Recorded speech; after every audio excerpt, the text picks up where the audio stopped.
Menimbang bahwa meskipun undang-undang menghendaki uraian surat dakwaan secara cermat, jelas, dan lengkap, tetapi KUHP sendiri tidak menentukan bagaimana suatu uraian tindak pidana dalam suatu surat dakwaan dikatakan cermat, jelas, dan lengkap, atau belum, atau tidak cermat, jelas, kabur, dan tidak lengkap. Namun apabila ditinjau dari pendapat doktrin, pengertian cermat dimaksudkan surat dakwaan dibuat penuh ketelitian dan tidak sembarangan, serta hati-hati disertai suatu ketajaman dan keteguhan. Jelas berarti tidak menimbulkan kekaburan atau keraguan-raguan, serta serba terang dan tidak perlu ditafsirkan lagi. Adapun lengkap berarti komplit atau cukup. Yang dimaksudkan tidak ada yang tercicir atau tercecer atau ketinggalan. Semuanya ada. Vide pendapat A. Sutomo dalam bukunya Pedoman Dasar Pembuatan Surat Dakwaan dan Suplemen. Menimbang bahwa dalam praktek syarat-syarat yang berkaitan dengan formalitas identitas lengkap terdakwa disebut syarat formil, sedangkan syarat yang berkaitan isi material dakwaan, uraian tentang tindak pidana yang didakwakan, dan waktu serta tempat tindak pidana dilakukan disebut syarat material. Menimbang bahwa mengenai eksepsi atau keberatan penasihat hukum terdakwa tentang surat dakwaan jaksa penuntut umum tidak cermat, tidak jelas, dan tidak lengkap, pengadilan berpendapat bahwa ternyata surat dakwaan jaksa penuntut umum telah memenuhi ketentuan pasal 143 ayat 2A dan B KUHP karena telah menguraikan dakwaan dengan cermat, jelas, dan lengkap mengenai lokus delikti, tempat terjadinya peristiwa pidana, dan tempus delicti, waktu terjadinya peristiwa pidana.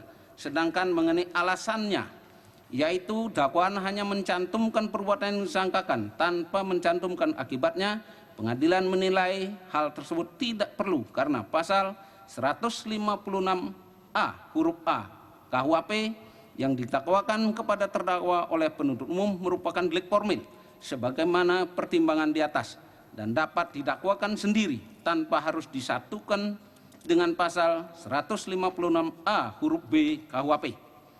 Menimbang bahwa berdasarkan pertimbangan hukum tersebut di atas, maka keberatan penasihat hukum tidak berdasar dan tidak beralasan hukum, karenanya keberatan tersebut tidak dapat diterima.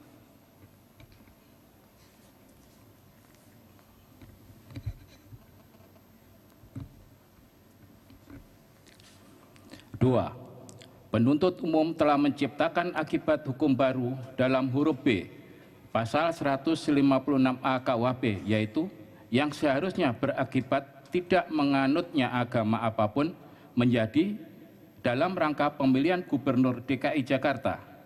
Sebagaimana diuraikan di atas, tujuan dari perbuatan sebagaimana diatur dalam pasal 156A KUHP adalah agar seseorang tidak menganut suatu agama apapun juga.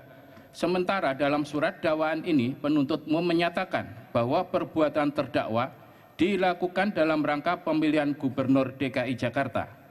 Menimbang bahwa terhadap keberatan penasihat hukum tersebut, pengadilan setelah memeriksa dan meneliti kembali uraian dari pasal yang didakwakan dalam dakwaan pertama, pasal 156A huruf A KUHP, yaitu dengan sengaja di muka umum mengeluarkan perasaan atau melakukan perbuatan yang pada pokoknya bersifat permusuhan, penyalahgunaan atau penodaan terhadap suatu agama yang dianut di Indonesia, ternyata sudah disalin lengkap oleh penuntut umum dan tidak ada kata-kata perbuatan terdakwa dilakukan dalam rangka pemilihan gubernur DKI Jakarta.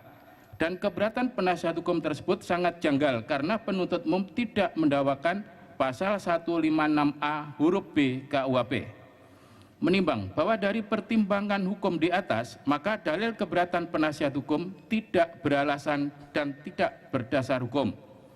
3. Penuntut umum dalam dakwaannya tidak dapat mendefinisikan secara tegas subjek korban sebagaimana dimaksud pasal 156A KUHP dan subjek korban yang dimaksud oleh Insinyur Basuki Cahayapurnama alias Ahok dalam dakwaan alternatif kedua.